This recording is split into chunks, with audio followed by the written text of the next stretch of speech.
Hello friends, welcome to our channel. இன்றைக்கி என்ன பார்க்க போகிறோம் அப்படின்னு பார்த்தீங்கன்னா, இன்றைக்கி ஒரு நார்மல் ப்ளவுஸு கட்டிங் தான். அதோட நம்ம டாட்ஸ் எல்லாம் எப்படி பிடிக்கிறது கட் பண்ணும்போது அப்படிங்கிறதையும் பார்க்க போகிறோம். அதுக்கு முன்னாடி நீங்கள் நம்ம சேனலை ஃபஸ்ட் டைம் பார்க்குறீங்க அப்படின்னா மறக்காமல் சப்ஸ்கிரைப் பண்ணி சப்போர்ட் பண்ணுங்கள். ஸ்டிச்சிங் பிடிக்கும் அப்படின்னாலும் ஒரு லைக் போட்டு பாருங்கள்.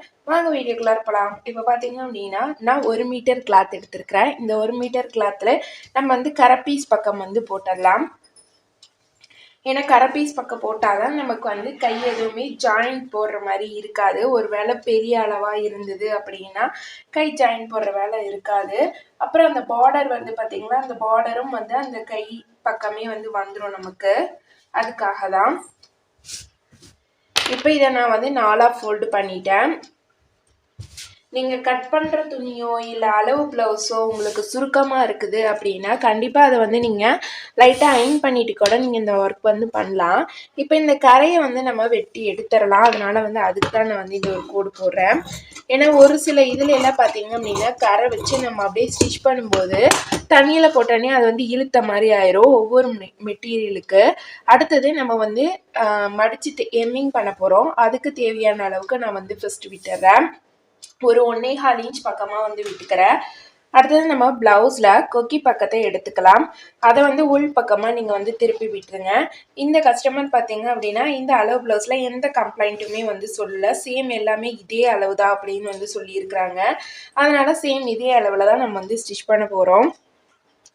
இப்போ பாருங்கள், நான் கொக்கி பக்கத்தை எடுத்து உள் பக்கமாக திருப்பி விட்டுட்டேன். திருப்பி விட்டுட்டு இந்த லைன் போட்டோம் இல்லைங்களா, அந்த லைன் மேலேயே நம்ம இந்த மாதிரி வச்சிடுறோம். வச்சதுக்கப்புறமேலு ஃபஸ்ட்டு மேலே நமக்கு எந்த இடத்துல பிசுறு வருதோ அந்த இடத்துல ஒரு மார்க் பண்ணிக்கலாம்.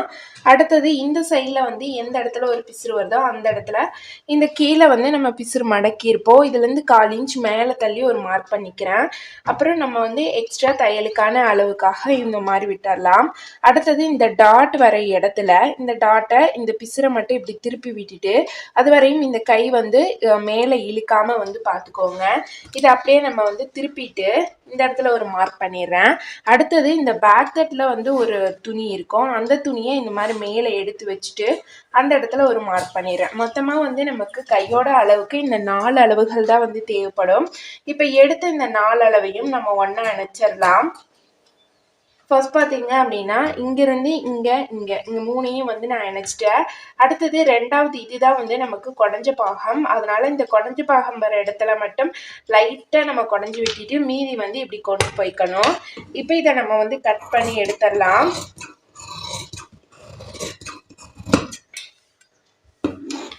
பாருங்க, ரொம்ப ரொம்ப ஈஸியான மெத்தடில் நம்ம ப்ளவுஸோட கை கட்டிங் பண்ணியாச்சு. இந்த இடத்துல ஆம்கோல் கிட்ட ஒரு கட் கொடுத்துடலாம். சாரி, அர்க்கர் கொடுத்துடலாம் மடிச்சு தைக்கிறதுக்காக. இதில் 2 கிளாத்தை மட்டும் பிரித்து எடுத்துட்டு இந்த இடத்துல இருந்து மட்டும் நம்ம அதை லைட்டாக அப்படியே குடஞ்சி வெட்டிடுறோம். நீங்கள் ரொம்ப டீப்பாக இவ்வளோ தூரம் போகக்கூடாது. இந்த லாஸ்ட் வரையும் கொண்டு வரக்கூடாது. இந்த சென்டரில் மட்டும் லைட்டாக நீங்கள் குடஞ்சி வெட்டினீங்க அப்படின்னா போதும். இப்போ கை கட்டிங் ரெடி ஆயிடுச்சு.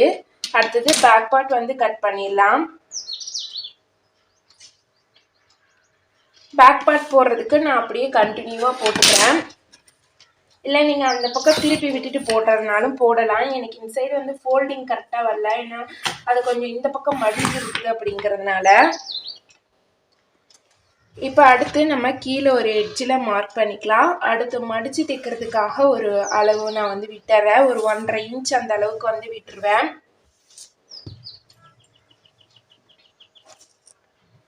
இப்போ அளவு ப்ளவுஸில் பேக் பார்ட் போட்டுடலாம். பேக் பார்ட்டுக்கு பார்த்தீங்க அப்படின்னா ஃபஸ்ட்டு இந்த 2 சைடு ஜாயின் பண்ண டாட்டையும் ஒன்றா பிடிச்சிக்கோங்க. அது 2ஐயும் இப்படி ஒன்றா கொண்டு வந்தோம் அப்படின்னா நமக்கு இதோட சென்டர் பாயிண்ட் கிடைக்கும். அதே மாதிரியே ஷோல்டர் 2ஐயும் ஒன்றா வச்சுக்கோங்க. அந்த மேலே தையல் போட்ட இடம் 2ஐயும் ஒன்றா வச்சுட்டு இந்த மாதிரி ஒன்றா வச்சோம் அப்படின்னா இதோட சென்டர் பாயிண்ட் கிடைக்கும். இந்த கழுத்தோட சென்டர் பாயிண்ட்டு. இப்போ இதுதான் இந்த இதோட சென்டர் பாயிண்ட்டு. இப்போ இந்த மார்க் பண்ணினதை இந்த இடத்துல நம்ம மார்க் பண்ணிக்கிறோம். எவ்வளோ ஹைட் வருதோ அந்த அளவுக்கு வச்சுக்கிறேன். அடுத்தது இந்த டாட் போட்ட இடத்துல இருந்து மேலே ஷோல்டரை சென்டராக மடிச்சிட்டு இது எவ்வளோ லென்த் வருதோ அந்த அளவை இந்த இடத்துல நான் மார்க் பண்ணிடுறேன். இது ரெடி அளவு, இது எக்ஸ்ட்ரா தையலுக்கான அளவு. இப்போ இந்த இடத்துல நம்ம ஒரு லைன் போட்டுடலாம். இப்போ இதுக்கு அடுத்து நம்ம எந்த இடத்துல சென்டர் மார்க் பண்ணமோ அந்த சென்டர் இடத்துல கரெக்டாக இந்த மாதிரி வச்சுருங்க. வச்சதுக்கு அப்புறமேலு உங்களோட கையை வந்து இந்த மாதிரி ப்ளவுஸ் மேலே வச்சுட்டு கழுத்து பக்கத்தை அப்படியே கொண்டு வந்தோம் அப்படின்னா நமக்கு வந்து இது கரெக்டாக வந்துடும். எந்த இடத்துல முடியுதோ அந்த இடத்து வரையும் நம்ம இதை மார்க் பண்ணிடலாம். பாருங்க, நான் எதுவுமே பண்ணல, இந்த கழுத்து போர்ஷனை அப்படியே வச்சு அது வந்து கரெக்டாக வந்து வந்துருச்சு. நம்ம போடுற லைன் வந்து சரியா வரல அப்படின்னா நம்ம அதை வந்து கொஞ்சம் முன்ன பின்ன பண்ணிக்கலாம். இப்போ இந்த சைட்ல இருந்து ஒரு 1/4 இன்ச் அளவுக்கு நான் தள்ளி மார்க் பண்ணிடுறேன். அதே மாதிரி இந்த சைட் ஷோல்டர்ல இருந்தும் 1/4 இன்ச் தள்ளி மார்க் பண்ணிடுறேன். மார்க் பண்ணதுக்கு அப்புறமேலு இந்த சென்டர், இங்கே கீழே இடுப்பு பகுதி, மேலே ஆம்கோல் பகுதி எல்லா பக்கமும் கரெக்டாக இருக்கான்னு பார்த்துட்டு இந்த ஆம்கோல் வளைவுல இருந்து 1/4 இன்ச் மேலே தள்ளி மார்க் பண்ணிடுறேன். அப்புறம் இது ரெடி அளவு, இது எக்ஸ்ட்ரா தையலுக்கான அளவு. இப்போ ஆம்கோல் வளைவு எடுக்க போகிறோம். ஆம்கோல் வளைவு எடுக்கிறதுக்கு கரெக்டாக வச்சுருங்க. ப்ளவுஸ் எல்லாம் கரெக்டாக இருக்கான்னு பார்த்துக்கோங்க. பார்த்துட்டு உங்களோட விரல் 3 இடத்துல இந்த மாதிரி வச்சுருங்க. அந்த ஆம்கோல் வளைவோட நடுப்பகுதியில் வச்சுட்டு அதை அப்படியே நம்ம திருப்பி இந்த மாதிரி வந்து வரைஞ்சிடலாம். இப்போ இதை ரிமூவ் பண்ணிடலாம். இப்போ நம்ம வந்து பேக் பார்ட் வந்து வரைஞ்சாச்சு. இப்போ இதை வந்து நம்ம அப்படியே கோடு போட்டுக்கலாம். எந்த இடத்துல இருந்து எந்த இடம் வரையும் வருதோ அந்த இடத்துல வரையும் கோடு போட்டுட்டு நம்ம ஒருவேளை சரியா போடல அப்படின்னா இந்த மாதிரி ஸ்கேல் வச்சு கரெக்டா போட்டுக்கலாம். நெக் போர்ஷனுக்கும் அப்படிதான். இந்த வளைஞ்சு வர இடத்துல அதே மாதிரி நம்ம வளைவு கொடுத்து கட் பண்ணிக்கலாம். அவ்வளோதான் ஃப்ரெண்ட்ஸ், ரொம்ப ஈஸியாக ப்ளவுஸோட பேக் பார்ட் வந்து கட் பண்ணி அளவு போட்டாச்சு. இப்போ இதை வந்து நம்ம கட் பண்ணிடலாம்.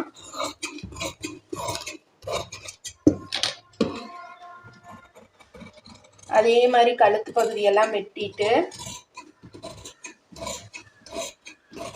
இந்த மெத்தடில் நீங்கள் கட் பண்ணி ஸ்டிச் பண்ணீங்க அப்படின்னா உங்களுக்கு ரொம்ப ரொம்ப ஈஸியாக நீங்கள் வந்து ஸ்டிச் பண்ணலாம். மிஸ்டேக்ஸே வந்து வராது.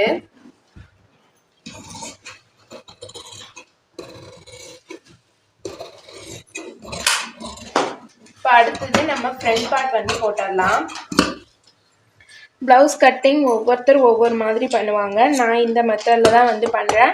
கஸ்டமருக்கும் வந்து என்னோட கட்டிங் வந்து கரெக்டாக இருக்குது அப்படிங்கிறதுனால நான் கட்டிங் மெத்தடை வந்து மாற்றுறதே கிடையாது. அடுத்தது நம்ம வந்து ஃப்ரண்ட் பார்ட் போட போகிறோம். ஃப்ரண்ட் பார்ட் வந்து கிராஸ் கட்டிங்காக நேர் கட்டிங்காக அப்படின்னு வந்து பார்த்தலாம். இது வந்து நேர் கட்டிங்கில் தான் வந்து போட்டிருக்காங்க அப்படிங்கிறதுனால நம்ம இதை வந்து நேர் கட்டிங்லேயே போட்டுக்கலாம். ஒரு சிலர் பேக் அண்ட் ஃப்ரண்ட் அப்படியே கண்டினியூவாக வந்து போடுவாங்க. நான் வந்து கண்டினியூவாக அந்த மாதிரி போடாமல் கட் பண்ணி எடுத்துட்டு அதுக்கப்புறம் தான் வந்து போடுறது. இப்போ அப்படியே நம்ம வந்து திருப்பி இந்த பக்கம் வந்து கிளாத்தை வந்து வச்சிடலாம். இந்த கழுத்து போர்ஷன் எல்லாமே கரெக்டாக இருக்கா அப்படிங்கிறது பார்த்துக்கோங்க. பார்த்துட்டு இந்த மாதிரி நீங்கள் கரெக்டாக வச்சுக்கோங்க. ஃபர்ஸ்ட் வந்து நம்ம கழுத்து தான் வந்து மார்க் பண்ண போகிறோம். ஃபர்ஸ்ட் கழுத்து போர்ஷனை மார்க் பண்ணிட்டு அடுத்தது மேலே ஷோல்டர் கிட்ட மார்க் பண்ணிடுறேன். ரெடி அளவு, எக்ஸ்ட்ரா தையலுக்கான அளவு. அடுத்தது அப்படியே நம்ம கீழே கொக்கி பக்கம் கொண்டு வந்துடலாம். மேலே இந்த இடத்துல ஒரு 1/4 இன்ச் தள்ளிட்டு இந்த பட்டியிலேருந்து ஒரு 1/4 இன்ச் தள்ளி ஒரு மார்க் பண்ணிக்கோங்க. அடுத்தது இந்த சைட்லேயும் வந்து ஒரு 1/4 இன்ச் தள்ளி மார்க் பண்ணிக்கோங்க. ஷோல்டர்லேருந்து ஒரு 1/4 இன்ச் தள்ளிட்டு அதே மாதிரி இந்த சைட் ஷோல்டர்லேயும் ஒரு 1/4 இன்ச் தள்ளிக்கோங்க. இப்போ ஆம்கோல்லேருந்து மேலே ஒரு 1/4 இன்ச் தள்ளி ஒரு மார்க் பண்ணிடுறேன். இந்த சைடில் பட்டியிலேருந்து கீழே ஒரு 1/4 இன்ச் தள்ளி மார்க் பண்ணிடுறேன். எப்படி போனதில் நம்ம ஆம்கோல் வளைவு எடுத்தோமோ அதே மாதிரியே வந்து இந்த 3 இடத்துல நம்ம விரலை வச்சுட்டு நடுப்பகுதியில் இந்த மாதிரி மார்க் பண்ணிடலாம். அதே மாதிரி இது ரெடி அளவு, இது எக்ஸ்ட்ரா தையலுக்கான அளவு. இப்போ இதை நம்ம ரிமூவ் பண்ணிடலாம். இப்போ எடுத்த அளவுகளை எல்லாத்தையும் வந்து ஒன்றா இணைச்சிட்றேன். இதில் நமக்கு சரியாக வரைய வரல அப்படின்னா நம்ம இந்த மாதிரி ஸ்கேல் வச்சு போட்டுக்கலாம். இப்போ இதில் நம்ம ஃப்ரண்ட் பார்ட்டில் நம்ம வந்து டாட் வந்து பிடிக்கணும். அதுக்கு என்ன பண்ணுறதுன்னு பார்த்தீங்கன்னா இந்த ஃபர்ஸ்ட் டாட் பிடிச்சதை எடுத்துகிட்டு மேலே ஷோல்டர்லேருந்து கரெக்டாக வச்சுக்கோங்க. மேலே ஷோல்டரில் பாதியில் வந்து நான் வச்சுக்கிறேன். அதே மாதிரி இந்த அளவுலேயும் வந்து 2ஆக மடித்து ஷோல்டரில் வச்சுக்கிறேன். மேலேருந்து ஸ்ட்ரைட்டாக வந்து இந்த இடத்துல மட்டும் லைட்டாக ஒரு பெண்ட் வந்துடும். பெண்ட் வந்ததுக்கு அப்புறமேலே நம்ம வந்து அந்த இடத்துல இருந்து ஒரு 1/4 இன்ச் தள்ளி பட்டியிலேருந்து மார்க் பண்ணிடலாம். இப்போ இதை 3ஐயும் நம்ம வந்து இணைச்சி விட்டுறலாம். இப்போ அவ்வளோதான். இப்போ ப்ளவுஸோட ஃப்ரண்ட் பார்ட் வந்து ரெடி ஆயிடுச்சு. இப்போ இதை நம்ம வந்து கட் பண்ணி எடுத்துடலாம்.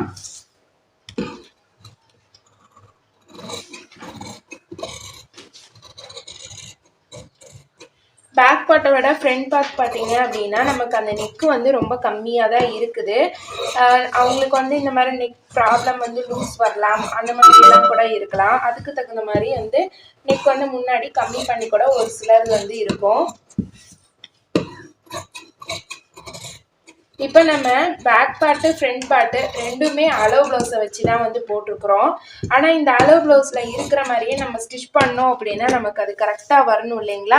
அது வந்து எப்படின்னு பார்த்துடலாம். அது வந்து கரெக்டாக இருக்கா இல்லையான்னு ஒரு தடவை செக் பண்ணிக்கலாம். நம்ம ஃபஸ்ட்டு பேக் அண்ட் ஃப்ரண்ட் ரெண்டையும் ஒன்றா வச்சுட்டு மேலே கழுத்துக்கிட்ட ஒன்றா வைக்கிறோம். வச்சதுக்கப்புறமேலு இந்த ஆம்கோல் கிட்ட 1/4 இன்ச்சு டிஸ்டன்ஸ் வருது. அப்புறம் இந்த இடம் பார்த்தீங்க அப்படின்னா பேக் அண்ட் ஃப்ரண்ட் ரெண்டுமே வந்து ஒன்றா தான் இருக்குது. இந்த இடத்துல கரெக்டாக ஆம்கோல் வளைவும் வருது. இப்போ நமக்கு இது வந்து கரெக்டாக தான் இருக்குது. இந்த இடம் பார்த்தீங்க அப்படின்னா ஒரு 1/4 இன்ச் பெண்ட் ஆகி இந்த சைட் வரும்போது கரெக்டாக இந்த எண்டில் வந்து முடியுது. ஒவ்வொரு சிலருக்குமே வந்து அந்த மாதிரி கூட வரதுக்கான வாய்ப்பு இருக்கும் ப்ளவுஸு. இப்போ இதை நம்ம எடுத்துட்டு இதில் வந்து நம்ம டாட்ஸ் வந்து எப்படி மார்க் பண்ணுறது அப்படின்னு பார்க்கலாம். டாட்ஸ் மார்க் பண்ணுறதுக்கு பார்த்தீங்க அப்படின்னா ரொம்ப சிம்பிளான மெத்தடு தான். அளவு ப்ளவுஸில் இருக்கிற மாதிரி தான் டாட்ஸ் பிடிக்க போகிறோம். கொக்கி பக்கத்தை எடுத்துக்கோங்க. ஃபஸ்ட்டு அந்த கொக்கி பக்கத்தில் இந்த டாட் வந்து போட்டிருக்கிற பக்கத்தை மடிச்சுக்கோங்க. எவ்வளோ டிஸ்டன்ஸ் வருதுன்னு பார்த்துருங்க. ஒரு 1/4 இன்ச் கொக்கி பீஸ் விப்பீஸ் வைக்கிறதுக்காக விட்டுட்டு இந்த இடத்துல ஒரு மார்க் பண்ணுறேன். அடுத்தது உள்ளார எவ்வளோ தூரம் பிடிச்சிருக்காங்க அப்படிங்கிறத பார்த்துட்டு இந்த இடத்துல ஒரு மார்க் பண்ணுறேன். அதுக்கு அடுத்தது அதே மாதிரி இந்த சென்டரில் இருந்து இன்னொரு மார்க் வந்து நான் பண்ணிக்கிறேன். இப்போ அவ்வளோதான் இது. இப்போ இந்த இடத்துல நமக்கு ஷேப் வருது. ஆனால் இந்த இடத்துல பார்த்தீங்கன்னா ஷேப் வராமல் இருக்குது. அதனால இதுக்கு லைட்டாக மட்டும் நான் வந்து குடஞ்சி வெட்டிக்கிறேன். ஒரு ஷேப்பாக நமக்கு வந்து வரணும் அப்படிங்கிறதுக்காக. இப்போ இந்த இடத்துலையும் ஒரு சின்ன கட் கொடுத்துடலாம். கட் கொடுத்துட்டு இப்போ மேலேருந்து பார்த்தீங்க அப்படின்னா இதோட ஹைட் வந்து எவ்வளோ வருது அப்படின்னு பார்த்தலாம். இப்போ பாருங்கள், நான் இந்த இடத்துல இருந்து வைக்கிறேன். இதோட ஹைட் வந்து எவ்வளோ வருது அப்படின்னு இவ்வளோ தூரம் வருது. இப்போ இதுவே நம்ம சென்டரை மடித்து போட்டாலும் வந்து மேலேருந்து இந்த இடத்துல இதோட ஹைட்டு, அதுக்கு மேலே நம்ம வந்து பிடிச்சி தைக்கிறது. சரிங்களா? இப்போ பாருங்கள், இவ்வளோ தூரம் வந்து கரெக்டாக வந்து வந்துடுது. இப்போ ஃபர்ஸ்ட் டாட் வந்து நம்ம மார்க் பண்ணியாச்சு.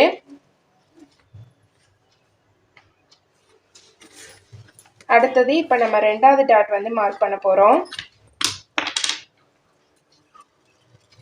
2வது டாட் எப்பயுமே வந்து இதோட சென்டர் பாயிண்ட்ல தான் வந்து மார்க் பண்ணணும். இந்த சைடு ரெண்டு சைடுமே வந்து கரெக்டாக இருக்கா அப்படின்னு பார்த்துக்கோங்க. சப்போஸ் இந்த அளவு ப்ளவுஸில் ஏதாவது கொஞ்சம் முன்ன பின்ன இருந்தது அப்படின்னா அதுக்கு தகுந்த மாதிரி அட்ஜஸ்ட்மெண்ட் பண்ணிக்கலாம். அதே மாதிரி இந்த சைடில் கொக்கிக்கு கொஞ்சம் ஒரு 1/4 இன்ச் விட்டுட்டு இதோட லென்த் எவ்வளோ தூரம் வருதோ அந்த அளவுக்கு நான் மார்க் பண்ணிட்டேன். மார்க் பண்ணதுக்கு அப்புறமேலு இந்த செகண்ட் டாட்டுக்கும் ஃபர்ஸ்ட் டாட்டுக்கும் இருக்கிற டிஸ்டன்ஸ் வந்து இந்த டிஸ்டன்ஸு கரெக்டாக இருக்கா இல்லையா அப்படின்னு செக் பண்ணிக்கலாம்.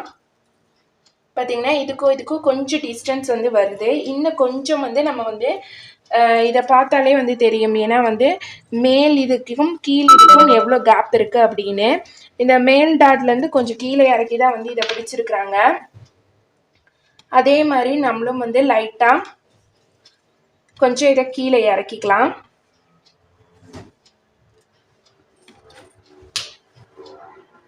இப்போ செகண்ட் டாட்டுக்கு நான் மார்க் பண்ணிட்டேன். ஒரு 1/4 இன்ச் அளவுக்கு நான் கீழே இறக்கியிருக்கிறேன். இதை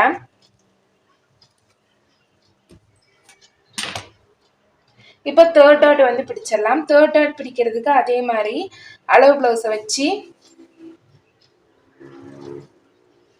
இப்போ இந்த இடத்துல இருந்து ஷோல்டர் ஜாயின் பண்ணது போக மீதி வந்து எந்த இடம் வருதோ அந்த இடத்துல ஒரு மார்க் பண்ணிட்டு இப்போ நம்ம இந்த கார்னரை பார்த்துட்டு இதை இப்படி போட்டோம் அப்படின்னா நமக்கு இந்த மாதிரி ஷேப்பில் வந்து வரும். அப்போ இந்த இடத்த நம்ம வந்து எடுத்துக்கலாம். இப்போ இங்கே மேலேருந்து கீழே வரையும் பார்த்தீங்க அப்படின்னா இதுலேயே நமக்கு நிறைய டிஸ்டன்ஸ் வந்து வருது. இப்போ இது வரையும் வந்து இந்த அளவு வருது. இது வந்து எக்ஸ்ட்ராவாக நம்ம இன்னும் குடஞ்சி வெட்டணும் இந்த அளவு ப்ளவுஸில் இருக்கிற மாதிரியே வேணும் அப்படின்னா. அதே மாதிரி இப்போ செகண்ட் போட்ட டாட்டுக்கும் தேர்டு போட்ட டாட்டுக்கும் இருக்கிற டிஸ்டன்ஸ் வந்து கரெக்டாக இருக்கா அப்படின்னு பார்த்துக்கலாம். பாருங்க, நான் இந்த 2வது டாட்டையும் 3வது டாட்டையும் ஒன்றா வச்சு பார்க்குறேன், கரெக்டாக இருக்குது. ஆனால் வந்து இந்த இடத்துல நம்ம இன்னும் கொஞ்சம் குடஞ்சி வெட்டுற மாதிரி இருக்கு.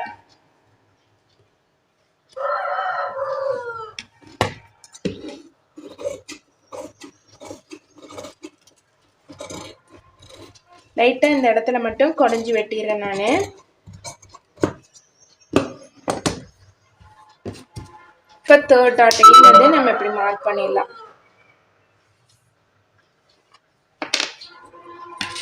இப்போ அவ்வளோதான் ஃப்ரெண்ட்ஸ். இந்த மெத்தடில் நீங்கள் வந்து டாட்ஸ் பிடிச்சிங்க அப்படின்னா உங்களுக்கு ரொம்ப ரொம்ப ஈஸியாக இருக்கும். அடுத்தது வந்து பார்த்தீங்க அப்படின்னா நம்ம அந்த கொக்கி பீஸ், வி பீஸு, அப்புறம் பட்டிக்கு வைக்கிறதுக்கு கட் பண்ணணும். இப்போ பட்டிக்கு நம்ம டபுளாக ஃபோல்டு பண்ணுறதுக்காக இந்த இடத்துல இருந்து நான் வந்து எடுக்கிறேன். 2ஆ மடிச்சிருக்கிறேன். இப்போ அந்த கொக்கி பீஸை இந்த இடத்துல வச்சுட்டு பாருங்க, இவ்வளோ தூரம் நம்ம வந்து மடித்து ஸ்டிச் பண்ணிக்கிறதுக்காகவும் இந்த கொக்கி பிசுறு வந்து கீழே திருப்பி விட்டுருக்காங்க. நம்ம வந்து அந்த மேல் நோக்கி எவ்வளோ வருமோ அந்த அளவுக்கு வந்து திருப்பி விட்டுக்கலாம். அதே மாதிரி இந்த சைட்லேயும் வந்து அந்த பிசுரை வந்து மேல் நோக்கி இருக்கிற மாதிரி வச்சிடுறேன். இப்போ நம்ம வந்து இவ்வளோ கிளாத் வந்து இதில் விட்டுட்டு கட் பண்ணிடலாம்.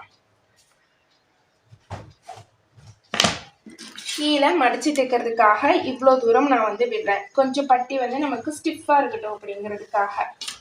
எப்பயும் ஒரு தையல் அளவுக்கு தான் வந்து விடுறது. இப்போ இதை கட் பண்ணிட்டு இந்த இடத்துல நம்ம வந்து பெண்ட் கொடுத்துடலாம். கொடுத்துட்டு ஒரு சின்ன கட் கொடுத்துட்றேன். நமக்கு கொக்கி பீஸ்க்கும் பி பீஸ்க்கும் வந்து இந்த சைடில் வரணும் அப்படிங்கிறதுக்காக. அடுத்தது வந்து பார்த்தீங்க அப்படின்னா இந்த கொக்கி பீஸ், வி பீஸ் வைக்கிறதுக்காக இந்த இடத்த நம்ம வந்து எடுத்துக்கலாம். இது எவ்வளோ லென்த் வருதுன்னு பார்த்துட்டு அந்த அளவுக்கு நம்ம இதை வந்து கட் பண்ணி எடுத்துடலாம். இதுக்கு அடுத்தது இன்னும் என்ன பண்ணணும்னு பார்த்தீங்கன்னா கிராஸ் பீஸ் வந்து கட் பண்ணணும். இந்த கிராஸ் பீஸையும் வந்து கையோட கட் பண்ணிடலாம். கிராஸ் பீஸ் கட் பண்ணுறதுக்கு உங்களுக்கு கரெக்டாக ஷேப் வரல அப்படின்னா நீங்கள் வந்து கரெக்டான கிராஸில் வைக்கணும். ஃபஸ்ட்டு கிராஸ் கரெக்டாக வச்சாதான் நமக்கு அந்த ஷேப் வந்து கரெக்டாக வரும். உங்களுக்கு சரியாக வரல அப்படின்னா இந்த மாதிரி நீங்கள் ஸ்கேல் வச்சு கூட ஒரு கோடு போட்டுட்டு அப்புறமே நீங்கள் வந்து கட் பண்ணிக்கலாம். இந்த கழுத்து வந்து ரொம்ப சின்ன கழுத்து தான் அப்படிங்கிறதுனால நமக்கு ஒரு 4 பீஸ் இருந்தாலே வந்து போதும். ஒரு ஸ்கேல் லென்த் கட் பண்ணோம் அப்படின்னா நமக்கு சரியாக வரும். ஒரு 1 இன்ச் டிஸ்டன்ஸ் இருக்கிற மாதிரி நீங்கள் வந்து பார்த்துக்கோங்க. ஓகேங்களா? இந்த 2 கிராஸ் பீஸே நமக்கு வந்து போதுமானதாக இருக்கும். இன்றைக்கி இந்த கட்டிங் வீடியோ உங்களோட ஷேர் பண்ணதான் எனக்கு ரொம்பவே வந்து ஹாப்பி. இந்த மெத்தடில் தான் நான் வந்து ப்ளவுஸ் கட்டிங் பண்ணுறேன். நீங்கள் நம்ம சேனலை வந்து ஃபஸ்ட் டைம் பார்க்குறீங்க அப்படின்னா மறக்காமல் வந்து சப்ஸ்கிரைப் பண்ணி சப்போர்ட் பண்ணுங்கள். ஸ்டிச்சிங் பிடிக்கும் அப்படின்னாலும் ஒரு லைக் போட்டு பாருங்கள். எத்தனை பேருக்கு ஸ்டிச்சிங் பிடிக்கும் நானும் தெரிஞ்சுக்கிறேன். மறக்காமல் நம்ம சேனலை சப்ஸ்கிரைப் பண்ணுங்கள், சப்போர்ட் பண்ணுங்கள். நெக்ஸ்ட் வீடியோவில் பார்க்கலாம் ஃப்ரெண்ட்ஸ். தேங்க்ஸ் ஃபார் வாட்சிங்.